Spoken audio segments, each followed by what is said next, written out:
Hello everyone.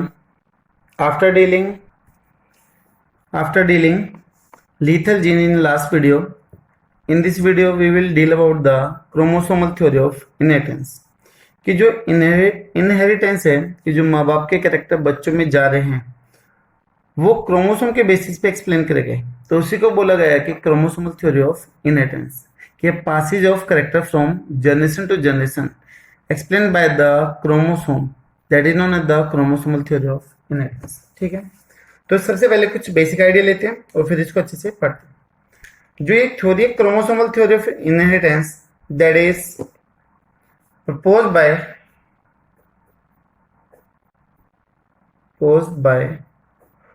two scientists, Sutton and Boveri। दो scientist थे Sutton and Boveri, जिन्होंने इन 1902 के अंदर ये थ्योरी रखी थी कि जो करेक्टर पास आउट होते हैं वो जनरेशन टू जनरेशन क्रोमोसोम की वजह से होते हैं। ठीक है, पहले इनके बारे में कुछ बेसिक देखते हैं कि जो बोवरी थे, इनका पूरा नाम था दैट इज थियोडोर बोवरी, जिन्होंने किसके ऊपर काम किया था? सी यूरेचिन के ऊपर काम किया था। सी यूरेचिन एनिमल किंगडम में आपने पढ़ा होगा, जिसकी बॉडी ट्यूनिकेट होती है, कवर रहते हैं, उसके ऊपर काम कर रहे थे। तो उन्होंने सी यूरेचिन के अंदर काउंटलेस क्रोमोसोम को देखा था। ठीक है, तो इन्होंने सी यूरेचिन के ऊपर काम किया तो बहुत सारे क्रोमोसोम को देखा था। और इसी तरीके से जो वाल्टर सटन थे, वाल्टर सटन, इन्होंने क्रोमोसोम के मूवमेंट को देखा था, जो क्रोमोसोम का सेपरेशन था वो देखा था। ठीक है, तो ऑब्जर्व सेपरेशन ऑफ क्रोमोसोम, कि क्रोमोसोम कैसे सेपरेट आउट होते हैं ड्यूरिंग द डॉटर सेल्स या फिर ड्यूरिंग मियोसिस। ठीक है, तो observe separation of chromosome during meiosis या फिर डॉटर सेल फॉर्मेशन, उसके बनने के दौरान इन्होंने ऑब्जर्व किया था। तब ये दोनों अलग अलग काम करने लगे थे, तो इन्होंने मिल के बाद में एक theory the that is chromosomal theory of inheritance. Starting में दोनों अलग अलग काम करने लग रहे थे, ठीक है, लेकिन तब दोनों ने कुछ रिजल्ट देखे क्रोमोसोम के रिगार्डिंग, तो उन्होंने मिलकर theory they the that is chromosomal theory of inheritance. ठीक है, और इन्होंने प्रपोज किया, एक मेन पॉइंट प्रपोज किया इस थ्योरी में, अकॉर्डिंग टू दिस थ्योरी जो क्रोमोसोम है, chromosomes are the carrier of genes, कि जो जीन है वो किसके ऊपर प्रेजेंट हुए हैं? क्रोमोसोम्स के ऊपर प्रेजेंट है। बाद में पता चला था कि भाई जो जीन है वही क्या है? फैक्टर है। तो अगर हम बोले कि जीन क्रोमोसोम के ऊपर प्रेजेंट है, तो हम ऐसा भी बोल सकते हैं कि जो फैक्टर है वो किसके ऊपर प्रेजेंट है? क्रोमोसोम के ऊपर प्रेजेंट है। ठीक है, तो हम ऐसा भी बोल सकते हैं कि gene is equal two factor, भाई एक ही चीज है। तो इसका मीन क्या होगा? जो फैक्टर वो क्या है? जीन है, और किसके ऊपर प्रेजेंट है? क्रोमोसोम के ऊपर प्रेजेंट है।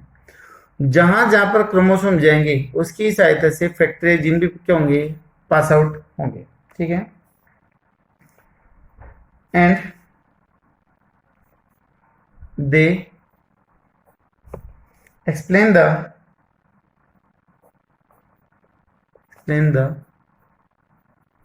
मेंडल लॉ, मेंडल लॉ या फिर उसके लॉज को Mendel law, that is law of segregation, law of segregation. Mendel ने बोला था कि तब गैमेट बनते हैं तो फैक्टर एक दूसरे से अलग अलग हो जाते हैं। तो इसके according the two alleles alleles of a gene pair are located on homologous site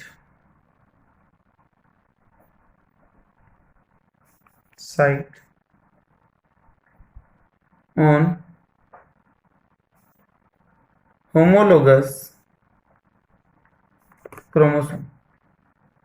इसके अकॉर्डिंग ये बोला गया कि जो दो अलील है एक ही जीन के, वो होमोलोगस क्रोमोसोम की होमोलोगस साइट के ऊपर प्रेजेंट होते हैं। ठीक है, अभी होमोलोगस क्रोमोसोम क्या है, होमोलोगस साइट क्या है, वो भी अभी देख लेते हैं। ठीक है, लेकिन एक बार पहले देख लेते हैं the pairing and separation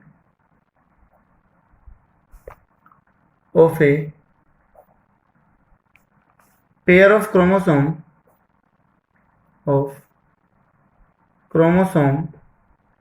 would lead to separation of या फिर segregation of factor, यानी कि जो फैक्टर जो सेपरेट आउट होते हैं वो लीड करे जाते हैं किसे, क्रोमोसोम से सेपरेशन से लीड आउट करे जाएंगे। देखो ऐसे मानो ये दो क्रोमोसोम है जो एक ही जैसे बिल्कुल, ठीक है, वो बिल्कुल सेम है। एक क्रोमोसोम आ रहा है फादर से, एक क्रोमोसोम आ रहा है मदर से। अभी दोनों क्रोमोसोम जो एक जैसे हैं they are the homologous chromosome. जैसे मान लो ये फादर का पहले नंबर का क्रोमोसोम है और ये मदर का फर्स्ट नंबर का क्रोमोसोम है। ये अगर साथ में आ गए और पेयरिंग कर ली, that is known as the synapsis. और जो साइनेप्सिस फेज होती है, जो साइनेप्सिस प्रोसेस होता है, वो तो आपका, आपने मियोसिस में पढ़ेंगे लेप्टोटिन जाइगोटिन। तो जो जाइगोटिन फेज होती है उसके अंदर साइनेप्सिस होती है। ठीक है, होमोलोगस क्रोमोसोम में साइज सेम होता है, जीन की पोजीशन सेम होती है। ठीक है, सेंट्रोमियर की पोजीशन क्या होगी, सेम होगा, बेंडिंग पैटर्न क्या होगा, सेम होगा। तो जो बिल्कुल सेम टाइप के क्रोमोसोम होते हैं जो दोनों पेरेंट्स आते हैं, they are known as the homologous chromosome. Diagram से देखिए, इस टॉपिक को समझने के लिए आपको मियोसिस की नॉलेज होना जरूरी है। अगर आपको मियोसिस फर्स्ट और मियोसिस सेकंड की नॉलेज है तो आप ये chromosomal theory of inheritance easily समझ पाओगे। अगर नहीं है तो प्लीज मेरी आप सभी से रिक्वेस्ट है कि इस वीडियो को देखने से पहले आप मियोसिस जरूर देख ले एक बार।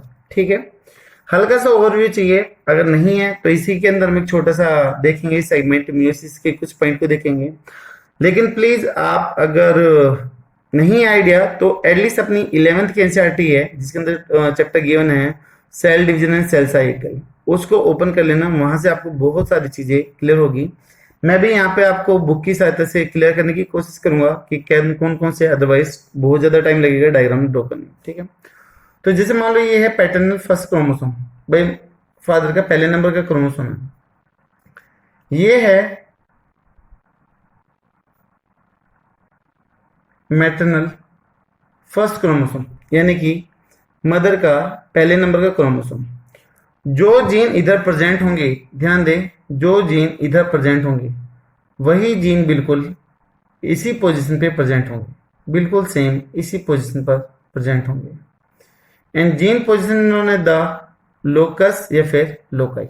ठीक है, इसी तरीके से आप ब्लैक से भी दिखा सकते हो, कोई दिक्कत नहीं है, लेकिन पोजीशन बिल्कुल क्या रहेगी, सेम रहेगी।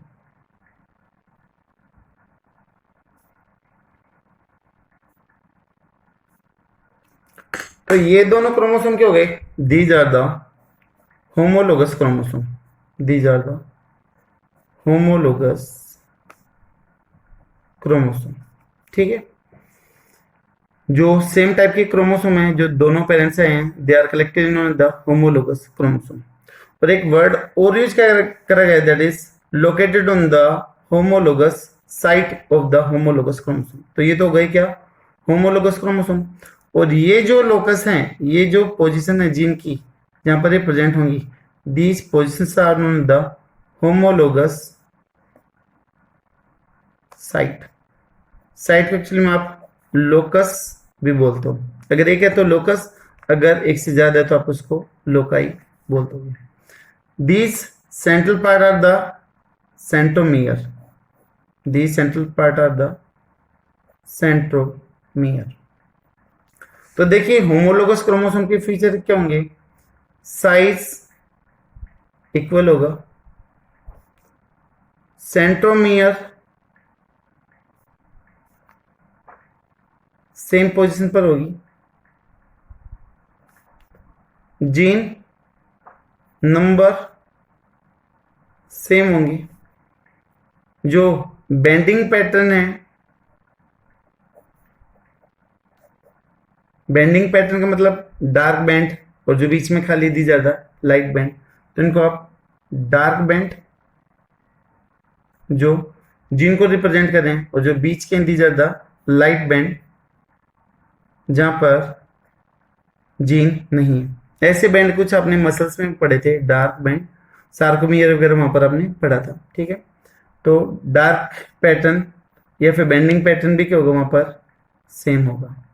तो इसमें होमोलोगस क्रोमोसोम में हर एक चीजें लगभग क्या रहती है, सेम रहती है, ठीक है। तो जो जीन या फिर फैक्टर है वो सेम पोजीशन पर क्या होंगे, प्रेजेंट होंगे। लेकिन जैसे ये, जैसे मान लो ये जो आपको सिल्वर कलर में दिखाई दे रहा है, ये जीन है, ठीक है, होमोलोगस क्रोमोसोम की होमोलोगस साइड के ऊपर ये एक एलील है और एक एलील है। अब जैसे ये क्रोमोसोम एक दूसरे से सेपरेट आउट हो रहे, अलग हो रहे, मियोसिस के दौरान अलग हो गए, ठीक है। तो मतलब ये एलील भी क्या हो गए, ये फैक्टर भी क्या हो गए, एक दूसरे से अलग अलग हो गए। तो यहाँ पर वर्ड बोला गया था कि टू एलील्स ऑफ, कहां पर है, the pairing and separation of the pair of chromosome would lead to the segregation of the factor, ठीक है। कि जैसे क्रोमोसोम सेपरेट आउट होंगे, सेग्रीगेट होंगे, तो ये फैक्टर या फिर जो जीन है उनके सेपरेशन को भी क्या करेंगे, लीड करेंगे, उनको भी बढ़ाएंगे। आई थिंक शायद ये पॉइंट क्लियर होंगे दोनों के दोनों कि होमोलोगस क्रोमोसोम क्या है, होमोलोगस जीन क्या है, और क्रोमोसोम के सेपरेट आउट होने से जीन कैसे सेपरेट आउट होते हैं। आई थिंक शायद ये पॉइंट, बेसिक पॉइंट्स आपको क्लियर होंगे। इन दोनों पॉइंट के बाद में अगर हम बात करें, तो मेंडल ने अपनी थ्योरी रखी थी तो वो सक्सेस नहीं हो पाया था, फेल हो गया था। उसके बाद में उसका वर्क रिपब्लिश हुआ था 1900 के अंदर, 3 साइंटिस्ट के द्वारा किया गया था। अब उसके फेलियर का एक रीजन ये भी आता है कि जिस टाइम मेंडल ने अपनी थ्योरी रखी थी कि प्रिंसिपल ऑफ इनहेरिटेंस, उस टाइम ना तो क्रोमोसोम का पता था, ना जीन का पता था, ना मियोसिस का पता था, किसी भी चीज का आइडिया नहीं था। तो वो अपनी बात एविडेंस के साथ में या फिर प्रूफ के साथ में नहीं रख पाया था, और उसकी वो थ्योरी फेल हो गई थी। लेकिन जैसे उसका पेपर फ्लोरा जर्नल के अंदर पब्लिश हुआ, लार्ज स्केल पे पब्लिश हुआ, तो बहुत सारे साइंटिस्टों ने उसका काम देखा, और काफी टाइम के बाद में जो ये थी मियोसिस वगैरह, क्रोमोसोम, जीन, इनकी भी डिस्कवरी हो चुकी थी। तो मेंडल के वर्क को इनके साथ में कंपेयर करके देखा गया, और फिर वहां पर थ्योरी आ गई था कि क्रोमोसोमल थ्योरी ऑफ इनहेरिटेंस, ठीक है। तो यहां पर हम कर देते हैं, Sutton and Boveri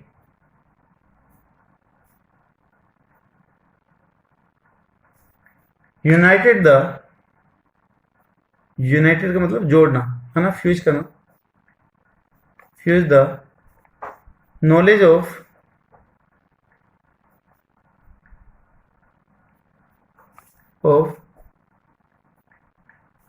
chromosomal segregation with Mendelian principles। देखिए सटन और बोवरी को क्रोमोसोम्स कैसे सेपरेट आउट होते हैं उनके बारे में पता चल गया था, और मेंडल के बारे में वो फ्लोरा के जर्नल से पढ़ चुके थे। तो उन दोनों को रिलेट करने की कोशिश करी, और काफी कुछ क्या हो गया था, रिलेट हो गया था, मैच हो गया था, जिसकी वजह से उन्होंने एक थ्योरी दी थी एंड कॉल्ड इट, क्या नाम दिया था, chromosomal theory of inheritance, and called it chromosomal theory of inheritance. तब उन्होंने क्रोमोसोम के सेपरेशन को, वो मेंडल के वर्क को एक जैसा पाया, तो उन दोनों को रिलेट करके एक theory the, that is chromosomal theory of inheritance. उन्होंने कुछ पॉइंट रखे जो इन दोनों के ऊपर क्या है, सिमिलर है, दोनों को कंपेयर करके कुछ पॉइंट दिए गए। ठीक है, तो अभी हम देख लेते हैं फीचर ऑफ क्रोमोसोमल थ्योरी, उसके बाद में फिर हम मियोसिस की बात करेंगे। तो features of salient features of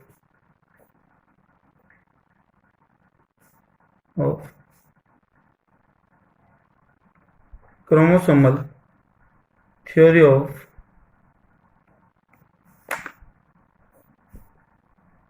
inheritance।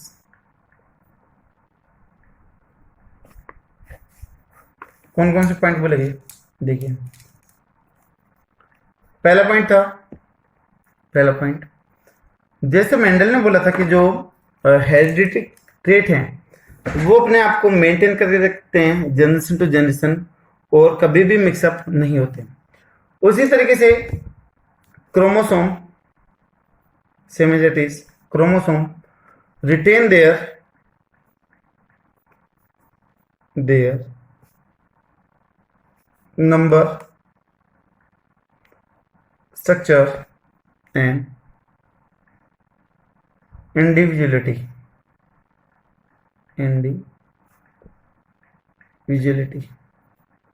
उसको मेंटेन करके रखते हैं throughout the life span of an organism.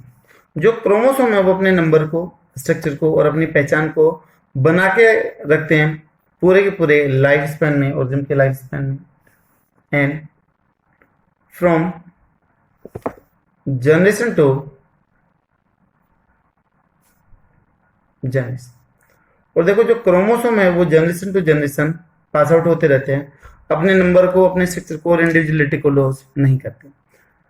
देखो जैसे हमारे पेरेंट्स के कैरेक्टर हमारे अंदर आते हैं 23 आते हैं, तो हमारे अंदर फिर से कितने हो जाते हैं 46 हो जाते हैं। अब हमारे जो क्रोमोसोम है वो हमारी आगे आने वाली जनरेशन में, हमारे आने वाले ऑफस्प्रिंग के अंदर क्या होंगे, पास आउट होंगे, फिर उससे उनके अंदर आने वाली जनरेशन में पास आउट होंगे।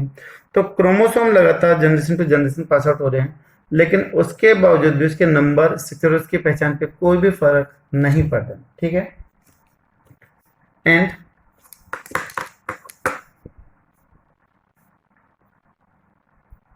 the two neither get lost or mixed up। जो क्रोमोसोम है ना तो कभी लॉस होंगे ना ही मिक्सअप होते हैं। इसी तरीके से जो जीन है ना तो वो लॉस होते हैं ना मिक्सअप होते हैं। रेयर केस है, एक्सेप्शन की बात है, तब हम म्यूटेशन की बात कर लेते हैं, डिलीशन की बात कर देते हैं, एडिशन की बात कर देते हैं, तो वहां पर ही कुछ फेलियर आ जाते हैं। ठीक है, अदरवाइज नहीं तो नहीं होंगे। तो they behave as units, they behave as unit. ठीक है, ऐसा नहीं कि क्रोमोसोम की स्ट्रक्चर या शेप कभी भी चेंज नहीं होगी, हो जाती है। तब आप म्यूटेशन पढ़ोगे, क्रोमोसोमल अब्रेशन या फिर म्यूटेशन पढ़ोगे, तो वहां पर ये चीज हम अच्छे से डील करेंगे। दूसरा है कि चाहे क्रोमोसोम हो, चाहे या फिर आपके फैक्टर हो या फिर जीन हो, वो हमेशा पेयर में रहते हैं, सोमेटिक सेल में या फिर डिप्लॉइड सेल में। Both chromosomes and gene always occur in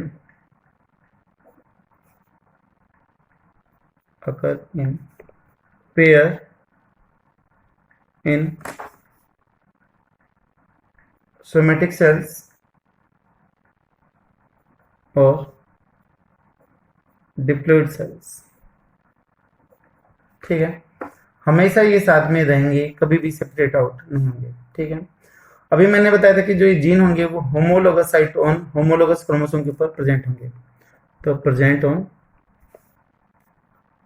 homologous site, जो भी मैंने पीछे पॉइंट बोला है वही यहाँ पर आएगा। ठीक है, तो मैं फिर से इसको ज्यादा एक्सप्लेन नहीं कर रहा हूँ क्योंकि चीज पढ़ चुके हैं। ठीक है, उसके अलावा तब गैमेट बनते हैं तो उस दौरान क्रोमोसोम या जीन एक दूसरे से अलग अलग हो जाते हैं और गैमेट के अंदर पास आउट हो जाते हैं। ठीक है, and during formation of gametes, chromosomes और या फिर and gene get separate out and pass out into gametes. हमने देखा था लॉ ऑफ सेग्रीगेशन कि तब गैमेट बनते हैं तो फैक्टर एक दूसरे से अलग अलग हो जाते हैं और आगे F1 जनरेशन में चले जाते हैं। तो यहाँ पर भी ऐसे ही होगा कि जो क्रोमोसोम है या फिर जो जीन है वो एक दूसरे से अलग होकर गैमेट में चले जाएंगे। जैसे भी मैंने बोला था कि दोनों होमोलोगस क्रोमोसोम है, ये एक गैमेट में चला गया, एक दूसरे में चला गया, तो क्रोमोसोम अलग अलग हुए तो इनके ऊपर जो ये जीन थे वो भी हो गए अलग अलग हो गए और अलग अलग गैमेट में चले गए। ये एक गैमेट हो गया और ये दूसरा गैमेट हो गया, तो दोनों अलग अलग क्रोमोसोम को या फिर जीन को लेके अलग अलग हो चुके हैं। ठीक है। थर्ड पॉइंट कि जो गैमेट है वो सिर्फ एक ही क्रोमोसोम को या एक ही एलील को अपने अंदर रखेगा। ठीक है। तो एक gamete contain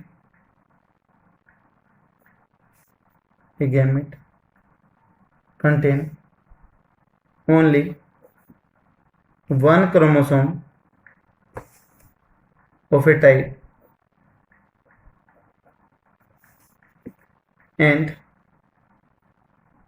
only one of the two alleles of it।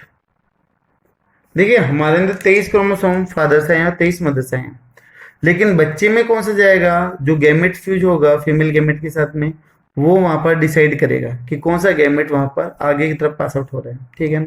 तो प्लीज मैं फिर से कह रहा हूं कि इन पॉइंट को समझने के लिए कि भाई जैसे ये पॉइंट बोला गया कि एक गैमेट में सिर्फ एक ही तरह के क्रोमोसोम या फिर जीन होगा, तो उसके लिए आपको मियोसिस की नॉलेज होना जरूरी है। मियोसिस फर्स्ट और मियोसिस सेकेंड दोनों की नॉलेज होना जरूरी है। एक बार फिर मैं यहाँ पे एनसीईआरटी की बुक से आपको थोड़ी बहुत कुछ हेल्प करने की कोशिश करूंगा, थोड़ी बहुत ट्राई करूंगा कि आपको एटलीस्ट कुछ बेसिक समझ में आए, लेकिन एक बार जो भी पॉइंट है वो देख लेते हैं। उसके अलावा जो पेयर्ड कंडीशन है क्रोमोसोम की या फिर मेंडेलियन फैक्टर की, वो रिस्टोर हो जाएगी ड्यूरिंग द फर्टिलाइजेशन। जैसे फर्टिलाइजेशन होगी तो एन कंडीशन थी, इधर भी एन कंडीशन थी, दोनों फ्यूज हो गए, फिर से क्या हो जाएगी, 2n कंडीशन हो जाएगी। ठीक है। फादर के गैमेट से एक फैक्टर आ रहा है, जैसे मान लो कैपिटल टी आ रहा है, मदर से मान लो कोई भी आ सकता है, कैपिटल टी स्मॉल टी आ रहा है, और जैसे फर्टिलाइजेशन हुआ जाइगोट बने तो फिर से वहां पर पेयरिंग कंडीशन हो गई, फिर से वहां पर अलील दोनों एक दूसरे के साथ में आ गए। ठीक है। तो यहां पर हम पॉइंट कर देंगे द पेयर्ड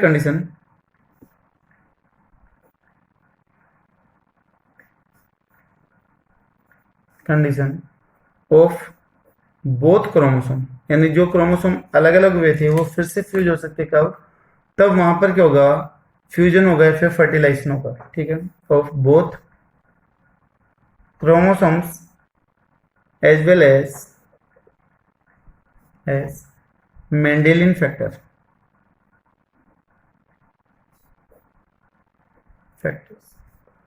इन रिस्टोर का मतलब लागू होना। ठीक है। लागू करना है फिर लागू होना ड्यूरिंग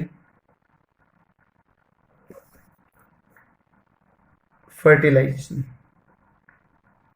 तो फर्टिलाइजेशन होगा तो फिर से बच्चे के अंदर वो 2n कंडीशन क्या हो जाएगी, मेंटेन हो जाएगी। ठीक है बेटा, यहाँ पे 12th एनसीईआरटी है, पेज नंबर है 81। ये आपको एक डायग्राम दिखाई दे रहा है, कलर डायग्राम, जहां पर ये चीज समझा रखी है। पहले मैं आपको ये लाइन पढ़ के बताता हूँ। Meiosis and germ cell formation in a cell with 4 chromosomes, can you see how chromosome segregate when germ cells are form. ठीक है। कि तब मियोसिस हो रही है जर्म सेल के अंदर, तो जो ये 4 क्रोमोसोम हैं वो कैसे एक दूसरे से सेग्रीगेट आउट होंगे, और जो जर्म सेल्स है वो कैसे बनेंगे, फिर गैमेट कैसे बनेंगे। ठीक है। यहाँ पर आप पूछोगे जी 4 क्रोमोसोम कहाँ पे है, तो बेटा आप यहाँ पे देख सकते हो, एक येलो, दूसरा रेड कलर का दिखाई दे रहा है 2, तीसरा ऑरेंज और चौथा आपका ग्रीन। ठीक है, ये 4 क्रोमोसोम यहाँ पर हो गए। यहाँ पर भाई इंटरफेज चल रही है, G1 एस फेज वगैरह चलती है, तो यहाँ पर अमाउंट क्या हो जाएगी, डबल हो जाएगी। तो यहाँ पर आप देख सकते हो कि जैसे ही एस फेज में से पास आउट हो रही है, यहाँ पर लिख रखा है G1 ऊपर, और ये कौन सी है, G2, और G1 और G2 के फेज में कौन सी चीज आती है, that is the S phase आती है, दैट इज सिंथेसिस फेज आती है। और सिंथेसिस फेज की खास बात आपको पता है, कंपटीशन एग्जाम का क्वेश्चन है ये, एस फेज यानी कि सिंथेसिस फेज में जहां पे रेप्लिकेशन होता है, रेप्लिकेशन या फिर डबलिंग ऑफ जेनेटिक मटेरियल या फिर डीएनए टेक प्लेस, जहां पर डीएनए की अमाउंट डबल हो जाती है, बट क्रोमोसोम नंबर क्या रहेंगे, सेम रहेंगे, but number will remain same. जो क्रोमोसोम नंबर है वो कैसे रहेंगे, सेम रहेंगे। अगर n कंडीशन है तो क्या रहेगी, n, अगर 2n है तो क्या रहेगी, 2n रहेगी, चेंज नहीं होगी। बट अगर हम अमाउंट की बात कर ले, अगर 1C है, एक कॉपी है, तो कितनी हो जाएगी, 2 कॉपी हो जाएगी। अगर 2 कॉपी है तो कितनी हो जाएगी, 4 कॉपी हो जाएगी। तो ये तो है अमाउंट की बात हो रही है, और ये बात हो रही है किसकी, नंबर की। ये कंपटीशन एग्जाम में बहुत बार क्वेश्चन पूछा जाता है कि किस फेज में क्या होगा, वो बाद में बात करेंगे, तब सेल डिवीजन पढ़ेंगे। तो यहाँ पर G2 फेज में देख सकते हो कि हर एक चीज डबल हो चुकी है। तो यहाँ पर 1 क्रोमेटिड की 2 क्रोमेटिड हो गई, तो सभी का आप देख सकते हो कि पहले हमारे पास में 4 थी, तभी टोटल कितनी हो गई, 8 हो गई। अभी वो किस में एंटर कर रही है, मियोसिस फर्स्ट के अंदर एंटर कर रही है। और मियोसिस फर्स्ट में आप देख रहे हो कि एनाफेज की बात कर रही है, तो मियोसिस फर्स्ट में जो आएगा तो वो कहलाएगा आपका एनाफेज फर्स्ट कहलाता है। एनाफेज में आपको दिखाई दे रहा है कि 2 क्रोमोसोम इधर है और 2 क्रोमोसोम इधर है, एक क्रोमोसोम एक ही स्पिंडल से अटैच हो रहा है। ठीक है, डायग्राम मैं आपको एक बार रफ पेज पे समझा देता हूँ कि कैसे बना रखा है डायग्राम। इधर कुछ ऐसे ये डायग्राम समझा रखा है एनाफेज का। ये सेंट्रल हो गए, यहां पर ये 2 क्रोमोसोम है, मान लो 1 2, यहां पर ये दूसरा क्रोमोसोम, ये तीसरा क्रोमोसोम और ये चौथा क्रोमोसोम, ऐसे। अब ये जो क्रोमोसोम है वो किससे अटैच हो रहे हैं, स्पिंडल से अटैच हो रहे हैं। मियोसिस की बात हो रही है, तो यहाँ पर कितनी इक्वेटोरियल या फिर कितनी मेटाफिजिक प्लेट बनी, तो आंसर आएगा 2। ठीक है, एक क्रोमोसोम कितने स्पिंडल से अटैच हो रहा है, तो आंसर आएगा 1। भाई एक क्रोमोसोम है वो एक ही स्पिंडल से अटैच हो रहा है। इधर भी आप देखोगे कि एक से अटैच हो रहा है, एक से अटैच हो रहा है, और एक से अटैच हो रहा है। और तब की माइटोटिक के केस में कैसे हो जाएगा वो आपको पता ही है कि वहां पर एक क्रोमोसोम 2 स्पिंडल से अटैच होते हैं, वो बाद में देखेंगे। तो यहाँ पर ये एरो का साइन दिखा रखा है, तो ये इसकी सेपरेशन की बात करने लग रहा है। ठीक है, तो यहाँ पर ये सेपरेट आउट हो गया। कितनी सेल बन गई, यहाँ पर 2 सेल बन जाएगी। मियोसिस फर्स्ट में 1 से 2 सेल बनती है, क्रोमोसोम नंबर क्या हो जाता है, हाफ हो जाता है। तो मियोसिस फर्स्ट इन्होंने द रिडक्शनल फेज। कितने क्रोमोसोम थे, 4 थे, 1 2 3 4। अभी बीच में सेल वाल आ गई, फिर सेल मेम्ब्रेन फोल्ड हो गई, साइटोकाइनेसिस हो गई, तो कितनी सेल बन गई, 2। और एक सेल में कितने क्रोमोसोम, सिर्फ और सिर्फ 2, एक येलो एक रेड है, इधर क्या है, ऑरेंज और ग्रीन है। तो यहाँ पर एक सेल में 2 क्रोमोसोम है। अब ये दोनों के दोनों क्रोमोसोम या फिर ये दोनों की दोनों सेल किस में जाएगी, मियोसिस सेकंड में जाएगी। अब यहाँ पर क्या होगा, वही चीज चलेगी आपकी prophase second, metaphase second, anaphase second और टीलोफेज सेकंड। अभी यहाँ पर देखो एक क्रोमोसोम एक ही स्पिंडल से, दूसरा दूसरे से, ऐसे हो रहा है। फिर से बीच में से टूट गई, अगर ये बीच में से टूट गई तभी कितनी सेल बन गई, 1 2 3 4, 4 सेल बनी। यहाँ पर क्रोमोसोम कितने थे, 1 और 2, अभी भी कितने, 1 और 2। यहाँ पर कितने थे, 1 और 2। तो नंबर कैसे हैं, सेम है। तो जितने क्रोमोसोम के नंबर पहले थे मियोसिस फर्स्ट के एंड प्रोडक्ट में थे, उतना ही मियोसिस सेकंड के एंड प्रोडक्ट में। तो इसलिए इसको बोलते हैं इक्वेशनल फेज बोलते हैं। मियोसिस सेकंड इन्होंने द इक्वेशनल फेज। तो मियोसिस में एक सेल से 4 सेल बनेगी, मियोसिस फर्स्ट और मियोसिस सेकंड से पास आउट होना पड़ेगा। ठीक है, यहाँ पर दे रखा है दूसरे पेज पे इसका अरेंजमेंट कि क्रोमोसोम कैसे कैसे अरेंज हैं, तो कौन कौन से पॉसिबिलिटी बन जाती है गेमेट बनने की। इधर आप देख सकते हो ऑरेंज के सामने ग्रीन है, येलो के सामने रेड था, मैंने समझ जाने के लिए थोड़ा हल्का कलर था तो ब्लू कर दिया यहाँ पर।